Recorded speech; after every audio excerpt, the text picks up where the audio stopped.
परतीपुरी में जन्म लिया जो साई बाबा नाम है।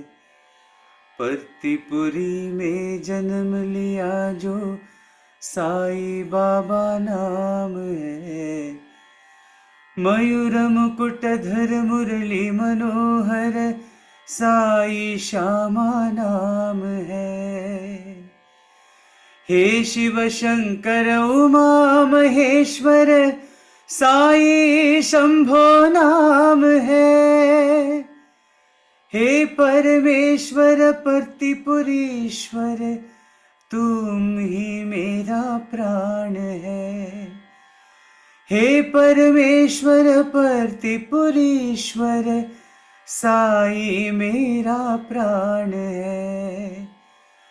परतीपुरी में जन्म लिया जो साई बाबा नाम है।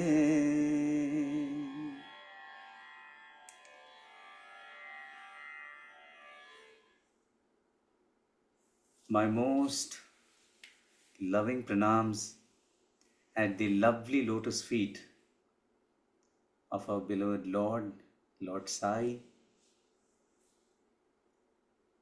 Dear sisters, brothers, youngsters, young adults, whoever has joined in, a happy lot who are looking forward to come to Partipuri, the place where Swami decided that he would take his physical form. So this place, Puttaparthi, which a historian once called a stone's throw from Stone Age. It was such a backward village which was filled with ant hills. You know, Puttaparthi is basically means a place which is filled with ant hills, and its chief residents were snakes. Yeah, so if you go into the hills of Puttaparthi, even now you will find all the varieties of snakes. So it's such a place, Swami decided that he would make that his birthplace, the place where he lived, the place from where he taught the whole world how to live. So to that Puttaparthi, you're all making a journey very soon.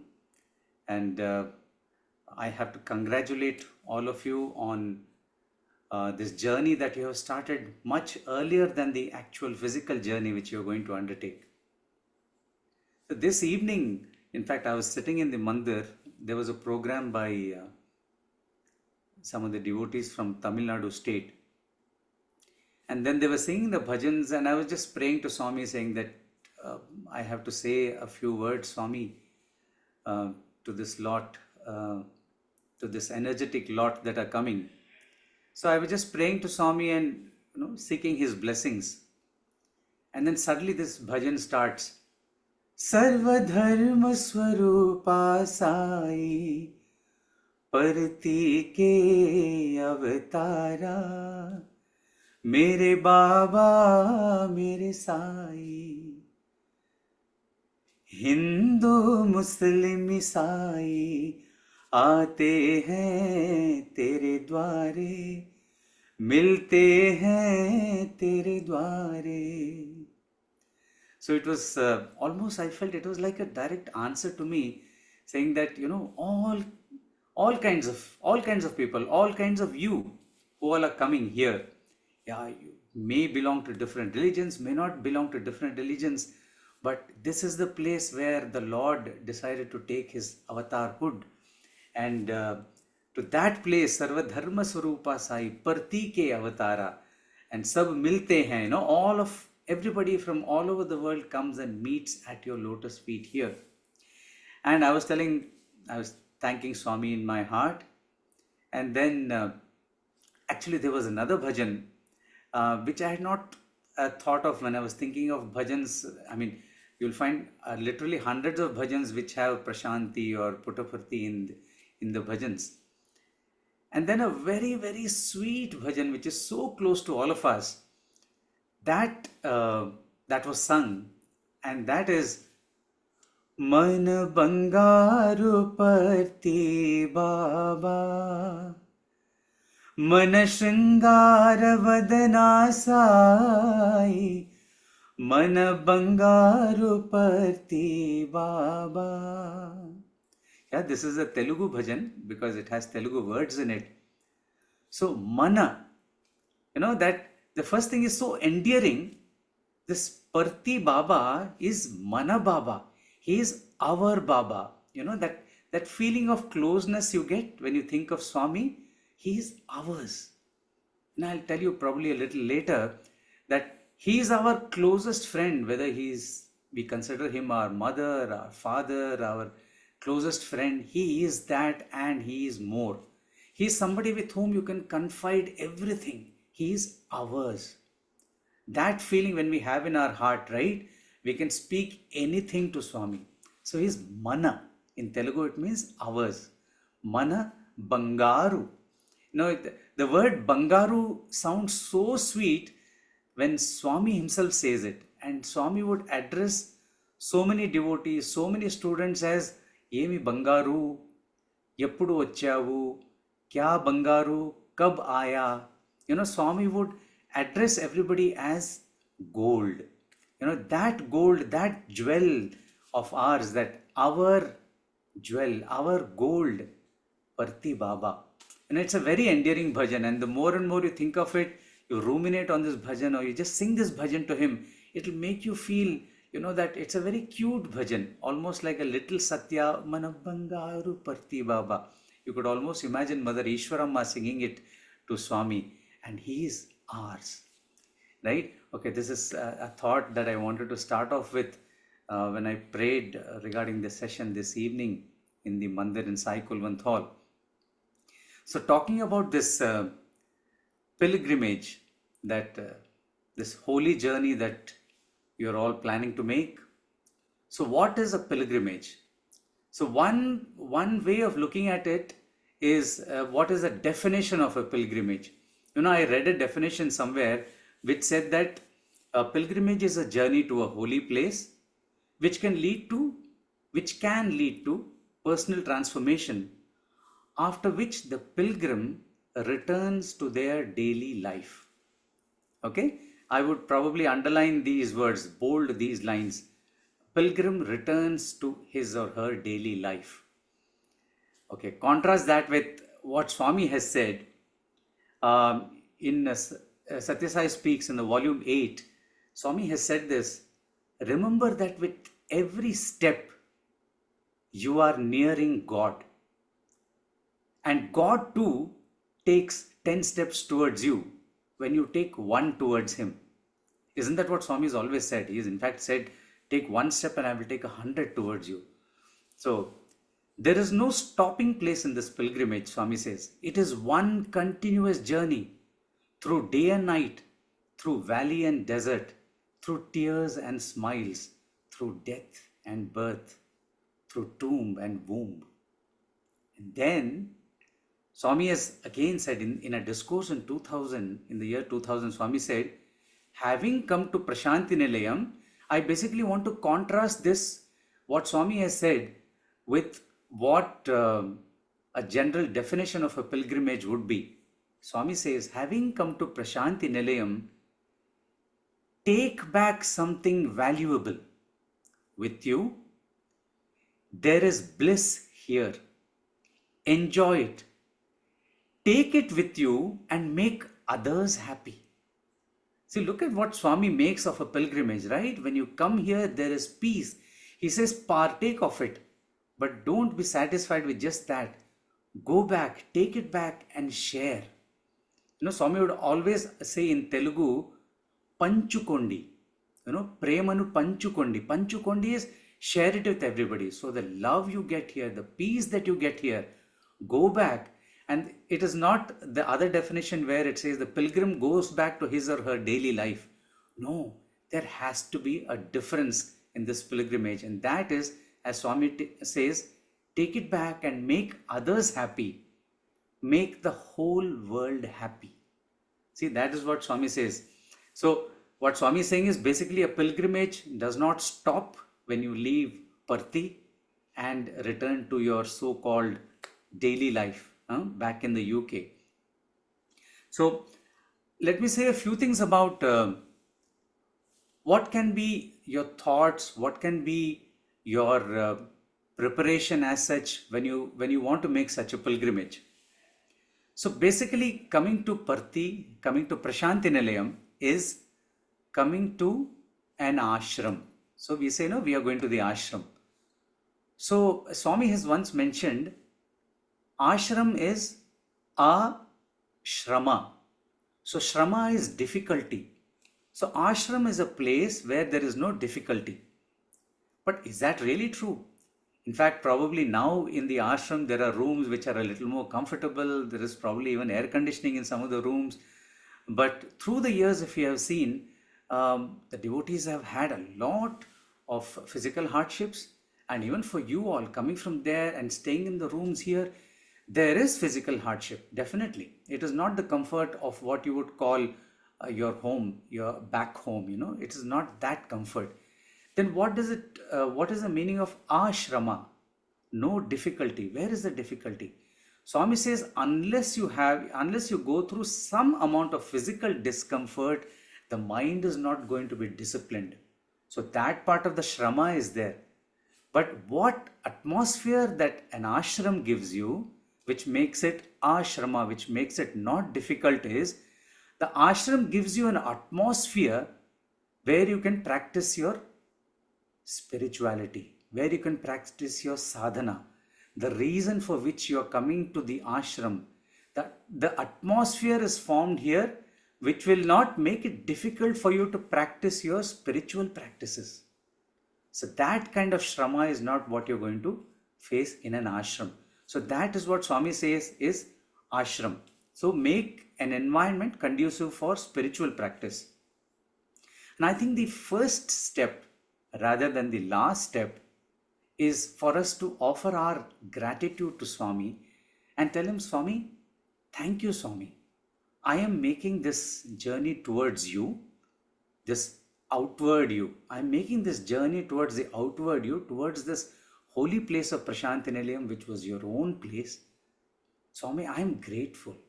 Swami would always tell us, gratitude, whether it was to teachers, whether it was to parents, whether it was to anybody. He would always say, bad boy, no gratitude. Or he will say, good boy, he has shown gratitude. Now, this is how Swami would teach us through our student days. If he found that we were either this way or that way of the scale, that is how Swami would always say that we must show gratitude. And what better way than to show gratitude to this Parthi Purisha, to our Mana Bangaru Parthi Baba. Show gratitude and tell him in our hearts every day, Swami, thank you, thank you, thank you. Yeah. So the next point I think is we need to be clear in our hearts and minds why we are undertaking this journey. Yeah. Swami had said that the ultimate truth about the journey is this. He says, when the road ends and the goal is gained, the pilgrim finds that he has traveled only from himself to himself. Right? Such beautiful words. So when I said that you're all making an outward journey, so when Swami says you made a journey from himself to himself or herself to herself, so when you are making this outward journey, the whole idea is to make the inward journey also at the same time. That is when a pilgrimage is really complete, when the inward and the outward journey are both meeting. So if you think you're coming to Swami's holy land, why are we coming here? We have to make our journey complete. So I think we all need to introspect, and each one, I may have goal A, one of you may have goal B, C, D. Each one may have different goals, but the single most goal is to feel Swami in our heart. How we are planning to achieve that is different. Like in our path, in our sadhana, if bhajan is a sadhana by which I connect to Swami, a lot of you may connect by that way. Some of you may connect through Vedam. Some of you may connect through Seva. So whatever it is, no, whether it is bhakti, jnana, whichever marga you're planning to take, it is like an auto rickshaw. You'll see a lot of auto rickshaws right here in Puttaparthi. So it has one front wheel and then two back wheels.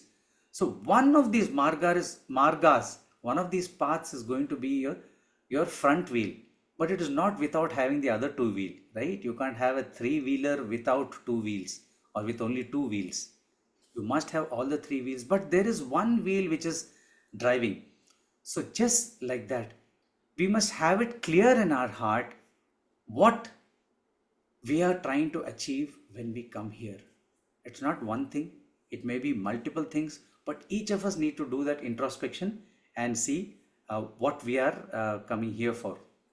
And you are already doing it. This another point I had thought about.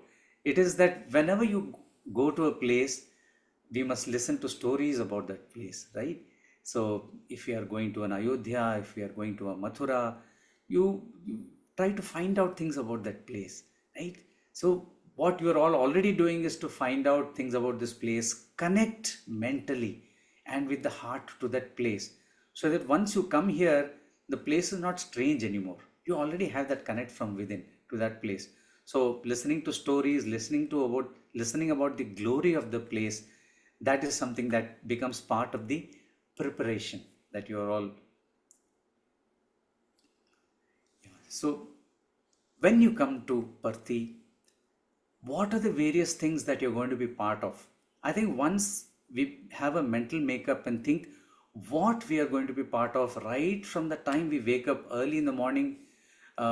Normally this happens when we undertake a pilgrimage like this. We are doing some things which we are not used to doing very regularly, but it has to be done very regularly during the time here. One of those things surely is waking up very early in the morning, yeah, and then going to bed early too. So that is something that an ashram life is going to teach us, right? So if once we ruminate about every aspect of the day, going to the mandir, being part of the Vedam, and all the satsangs that you're going to have here, just keep all those things in your mind so that the mind is open, the heart is open to accept, and the anticipation grows within you. And please, I go for I sometimes walk around the ashrams either in the mornings or in the evenings, and the ashram is such a beautiful, calm, and lovely place. Listen to the sparrows, listen to the mynas, listen to the peacocks. Yes, the hills around the ashram have peacocks. Listen to the cuckoos. Listen to each of them say Sai Ram to you when you're around here. Yeah, you should. The audio and video that this place has to offer you is really, really beautiful. So that is something that you can look forward to. Any place, suppose we visit a holy place in India or anywhere, even if you're looking at a Bethlehem or any of these holy places where we know that holy masters have lived in those places. In India, we have places where they say that, Rama in fact put one step on the stone and then he walked when he was going past the river. Those kind of things. Rama, there's a place called Lepakshi which is close by where Rama is supposed to come and met Jatayu, who had helped Lord Rama in the journey in finding Mother Sita. So Rama had just stepped into that place and then continued on his journey. And that is revered for centuries, the beautiful temple built around that. And there are so many places, there are a lot of small stories, especially in the north of India, all over India, in fact, where Krishna came here and in fact the Pandavas spent one night here and they continued on the way. And that place is revered so much, so much. Imagine a place where our beloved Swami, our God, our beautiful Lord Sathya Sai has spent 8 decades of his life here. And he has walked in every place of this beautiful place. How much more how much more valuable can such a place be? Isn't it? Just think of it. In fact, when I was telling one of the elderly uncles here, I said, just to imagine that Swami has walked here for decades, uncle. In fact, he corrected me and said, Ravi, don't say Swami walked here. Swami walks here. It is present. It is present continuous. So this is a place where Swami has spent his decades. He has taught all of us, he's taught millions of us how to lead our lives from this place. So how much more revered and how much more beautiful is such a place, where, Swami in 2003, when he was talking to us in a discourse, and he was explaining to us how Mother Ishwarama had told him, because apparently the Maharaja, the king of Mysore, had come and had told Swami, I am going to give the entire palace away to you at Mysore. So Swami, why are you living in such a small place? You come away, Swami, come and you stay. The palace is yours, I am going to give. And Swami told the Maharaja that I am not going anywhere. I want to be here. I will be here. And then Swami goes on to say that Mother Ishwarama got very worried, thinking that Swami may in fact take, this is the Maya that surrounds the Deha Mata. The Swami may actually run away from Puttaparthi, seeing that a huge palace. Any of you who have not seen the Mysore palace must see it. Huge palace, and Swami is going to run away there. She comes and says, Sathya, Swami, you are going away to Mysore because they have offered the palace to you. Swami says, no, I am not going there, Amma. Then Mother Ishwarama takes a promise from Swami and says, promise me that you will not leave Puttaparthi. And Swami promises her. This is a very sweet, it is all part of the divine plan. But Mother Ishwarama's role here was to take a promise from Swami.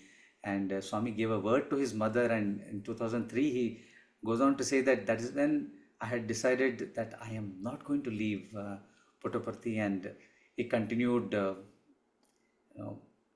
his divine mission from here. So I was just talking about Ramayana, Rama, Sita.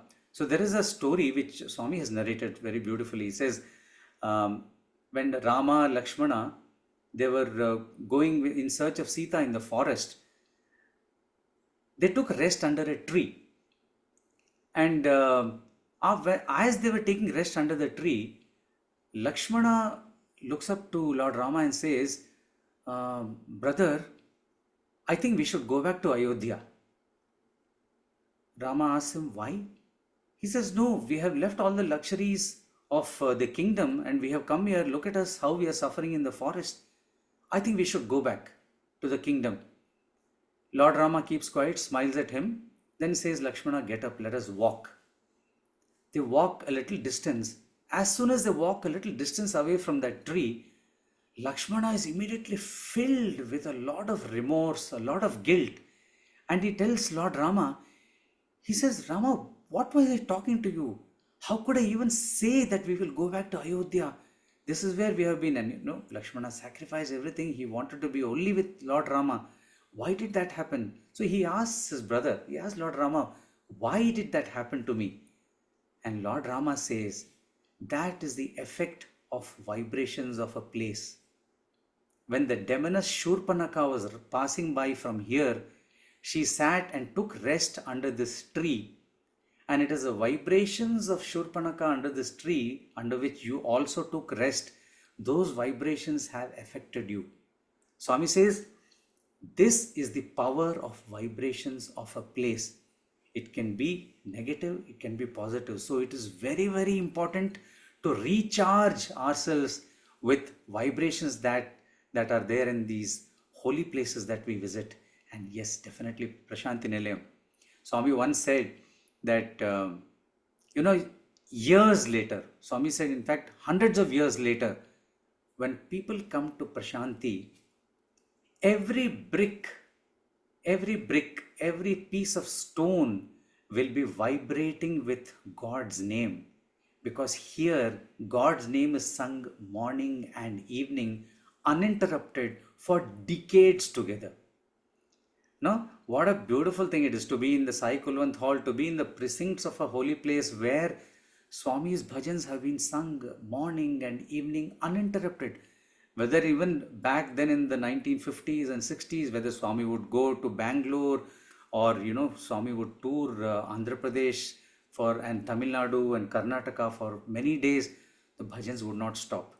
Even later on, later years, when we would all come, when we have been here, Swami would go to Kodaikanal or Whitefield, bhajans would not stop. And Swami says that vibration, Swami is so sweet. He's the very embodiment of humility. He doesn't say, that I have been here. These are my vibrations. He says these are the vibrations of the bhajans that praise him.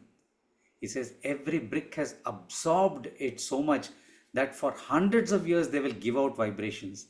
So as Lord Rama explained to Lakshmana, vibrations of a place are very, very important to think about what they can do to us. So positive vibrations, divine vibrations will fill us.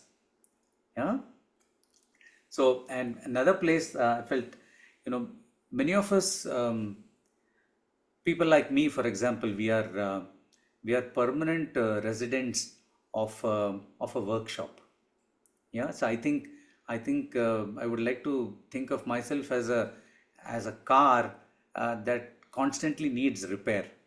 And then because Swami has said that Prasanthi Nilayam is like an automobile where all parts of a car are repaired, reconditioned, and returned to the owner with new tires, new parts, and new painting. Swami goes on to say, you who come here should shed your evil habits and thoughts like untruth, etc. and go back with a fresh outlook so that your friends and others should find you to be a transformed person. So what is the other thing I had said earlier, where Swami had said that come back, come here, go back to where you are and spread the happiness to others and to the whole world. So Swami says, go back with a fresh outlook. We have to fill ourselves with love and peace so that people should find us to be a transformed person. They should feel happy from your better behavior. Thus, you will contribute to the progress of your nation. So this is something that Swami had told the youth in the 1997 World Youth Conference that had happened in Puttaparthi. So this was a direct message from Swami to the youth. So all of you being part of the youth group that are coming here, I think it's a direct message to all of you. So the best way to inspire people is by actions, right? No amount of speaking is going to inspire anybody. See, if I say Swami, so beautiful, Swami has written and directed this drama called Cheppinattu Chestara, and it's a Telugu drama which translates to "Do you do as you speak?" Cheppinattu Chestara. So for Swami, it was very important that if we speak something, we have to do that. If we are only speaking and we are not acting what we do, nobody is going to follow us. There are sometimes some people come and ask me things like, how do I make sure that my friends follow me for bhajan session? I'm trying to call my friends, they're not coming for bhajans. So you can call your friends for bhajans. But you know what is better than that? If you go for a bhajan session, if you go for a satsang session regularly, if you go for doing seva, and your friends find that because of doing that, there is a visible difference in your behavior. They think, X, Y, Z, there is something different about him or her. There is something more loving. There is something more peaceful. There is something different from, about this person. That is more inspiring for somebody else to come and do what we want them to do. This satsang that Swami talks about is to be in the company of good people, to be in the company of people who are in short, I would say, who are on the path that Swami expects all of us to be. So that Cheppinattu Chestara, that is the best way that if we think a pilgrimage has done some good to us and we go back home People should feel inspired that some kind of a transformation has happened. A person may be good, he may be better after the pilgrimage. So that is something that should happen. Okay, well, I am in Parthi. I said that I probably am a permanently under repair vehicle. So Swami is always working on somebody like me. So how did I come to Parthi? It is, like I said, every auto rickshaw has a wheel. So the very first day that I joined Swami school in Ooty when I was 7 years old, Swami had asked me to sing a bhajan. And that was the day when he probably decided that Bhakti Marga through bhajans, which I'm truly grateful for, is such a beautiful marga to to feel him in our hearts.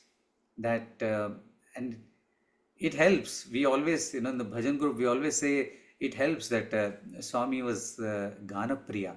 Now he would love music, and truly grateful that this thing can make this path of bhajans can make all of us feel Swami within us. So there was this as a little child, I sang the bhajan I sang before Swami was Bolo Narayana. But a year later, when Swami had visited Ooty, I had sung this very nice song in Tamil, which I would love because my father loved that. And my parents had changed the words to suit Swami. It was actually a Muruga bhajan on Lord Muruga. And it is Manna Nalum Partipuriyil Mannaveen ஒரு மரமானாலும் பிருந்தாவனத்தில் மரமாவேன். So this beautiful song just says that if I had to become mud, I would become mud in Parthi, in Puttaparthi. And if I have to become a tree, I would become a tree in Vrindavan. And it was a very innocent prayer of an 80-year-old, and very grateful that Swami has in fact granted those wishes. So I think that is what Swami says, when our prayer to him goes from a heart that is as innocent as a child's, that is when it strikes him. As we grow older, our heart gets covered in a lot of things, and our prayers to him get clouded with a lot of our beliefs, a lot of our non-beliefs, so many things that basically build us in our daily life. But if in our prayer to him we are able to keep that aspect of innocence, like I said earlier, once we believe that he is our everything and ask him anything innocently, that innocence will grant us our prayer. Yes, Swami knows best. I always tell people, when we pray to Swami, we'll say, Swami, I want this. I'm praying to you innocently from the heart. But Swami, innocently, I also ask you that I should have the results by tomorrow. That is not done, right? So when we ask something of Swami, we should have also the knowledge that Swami knows when it is right for us to get what we seek from him. There was, when I talk about, Swami, if I have to become mud, let me become mud in Partipuri. There was this great Rishi, there is a Swami Amritananda. Way back in 1958, he had, Kasturi Garu had got in touch with this Swamiji. The Swamiji had met Kasturi Garu in Bangalore, and he was already 85 years old at that time. And he said that a little girl had come up to this Swamiji in Bangalore and given a photo of our beloved Swami back then, 1958. And this sadhaka, this Swami Amritananda, he had been in the Sringeri Ashram in Karnataka. He had followed spiritual practices in Dwarka. He had been to all the Shankara Mathas. He had been to Rishikesh. He had meditated in the Himalayas. He had done all this. Okay, and he was on the way to Sringeri to celebrate Vijayadashami, part of Dashera. There is when this little girl came out of nowhere and gave him a small photo of Swami, and he was so enamored by Swami, he said, I have to go to Puttaparthi, this place, and see this Swami. And he heard that there is one Mr. Kasturi who is a biographer of Swami. He writes on Swami and who is also in Bangalore. So he somehow met Kasturi Garu and said, you must take me to Parthi. The moment Swami Amritananda came here, he felt such an amount of peace, and not to anybody's surprise, Swami in fact saw him, immediately called him inside for an interview, and Swami gave him lectures on yoga and Advaita, the answers for which he had been seeking in every ashram that he had visited and in the Himalayas in meditation. He comes out and tells, Swami gave him for 12 straight days interviews and clarified all his doubts. And this man says that as an 85-year-old who had done all the spiritual practices, he came and told Kasturi Garu, you are so lucky that he has kept you at his feet in Puttaparthi. Never leave him, never leave this place. He is verily Lord Shiva. Yeah. Then the Swami Amritananda, in fact, it was his deepest desire, which Swami only told him in the interview room, that I know that before you came here, you wanted to start a school for yoga for little children. So Swami gave him permission and blessings and told him that go and start that, because that was your desire before you came here, though now your desire is to stay here. Go and stay outside and do your school. But he told Kasturi Garu, this is Lord Shiva. Do not leave this opportunity that you have to hold on to his feet in Parthi. So this is a beautiful incident that I had read about some time back. So Sai Bhajans, yes, I mean there are lots of memories.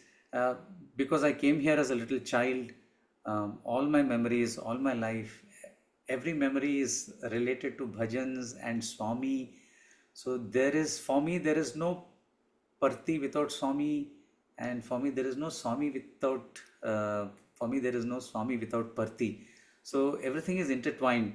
There are so many times that he has taught lessons which we have said on many occasions. While talking about innocence, also I remember once when during Swami's 60th birthday, I just said that we have to pray innocently like a child.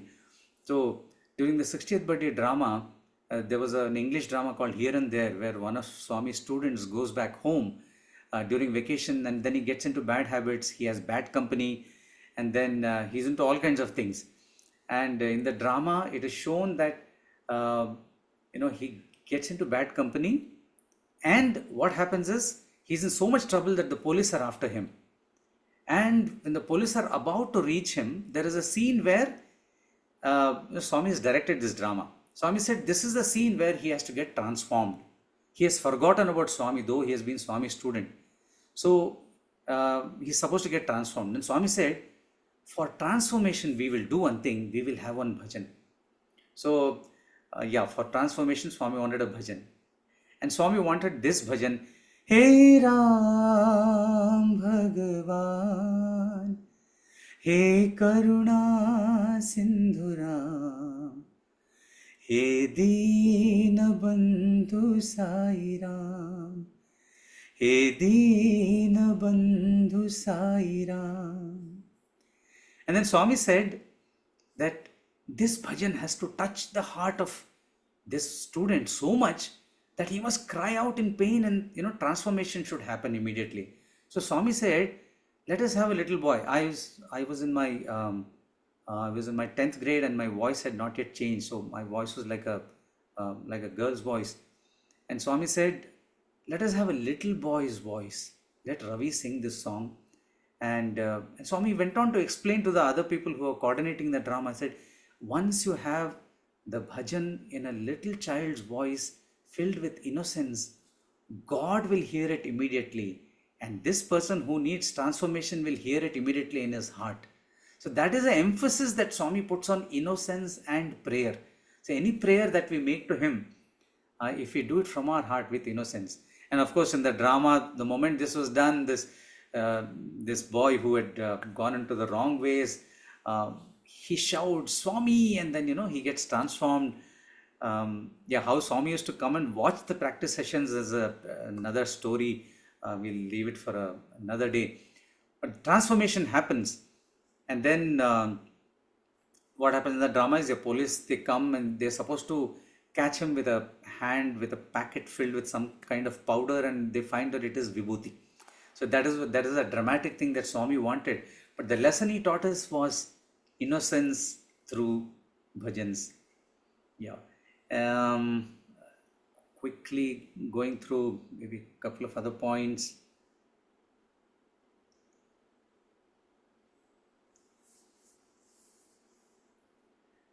Yeah, there are a few bhajans around which, just because we are talking about Partipuri, I just remember that we were sitting in the interview room once, and then Swami he was talking to all of us, and this very beautiful poem in Telugu, which ends with saying that this beautiful Lord of Puttaparthi will never let you go. So if you hold on to Lord of Puttaparthi, so the lines are, this beautiful Lord of Puttaparthi will never let you go, whatever may be. So, and we were all like, so I was in school, and we were like, yes, Swami is so beautiful. And then Swami looked at me and he asked, which Lord? Lord of what? Then I had not yet replied to Swami, and he said, you sing some bhajan, right? Then I was wondering which bhajan. Then Brahmanda Nayaka, Yedo Parteve, he said. I said, yes, Swami. Then he asked me, sing, what is that? Then I sang Brahmanda Nayaka Baba Partipurishwar Baba. Swami said, there, Partipurishwar Baba. Baba. Then he went on to tell everybody else. It's almost like a satsang where, you have a song or a bhajan in between. So in between Swami's poem, he allowed me to sing a couple of lines of this bhajan and said, yeah, that Partipurishwara Baba, he will never let you go once you hold on to his feet.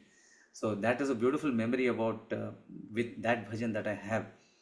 So us students, Swami used to refer to us as frogs. The innumerable times I have been in a group or even individually where Swami has called us undeserving of the physical proximity and the importance that he gave to students. The number of times he has called us buffaloes, for the simple reason that, like, rainwater would fall on a buffalo skin and bounce off, says nothing will enter you guys. So the number of times we have been called buffaloes, we have been called frogs. So this aspect of being a frog, he says, you're all like frogs around a lotus. You don't understand the value of a lotus. You don't know the nectar that is there in the flower.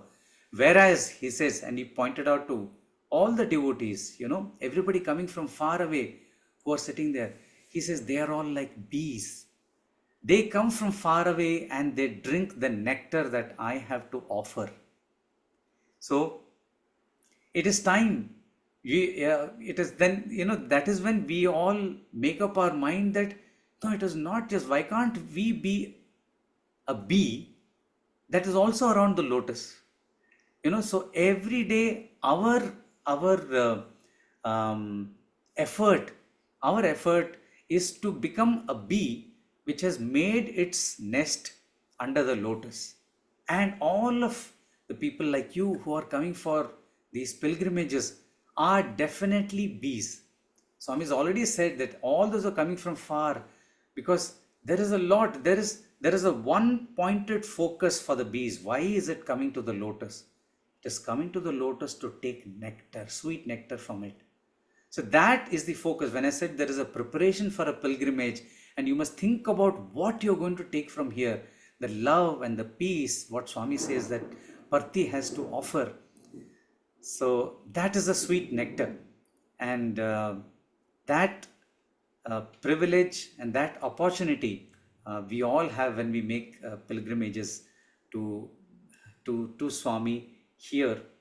And I would only like to end this part by saying, ఎంత మాత్రమున ఎవ్వరు తలచిన అంత మాత్రమే నీవు. So this is a beautiful song which is offered to Lord Venkateshwara, any god of our choice. The Lord for us is as much as we make him to be. Yeah, is that clear? As much as we make our Lord mean to us, he is that much for us. And believe me, it is a personal experience of everybody who comes and prays here with that innocence, with that one-pointedness. If we keep Swami the center of our lives and pray to him, he will give us the answers that we desire. He will give us the answers that we deserve.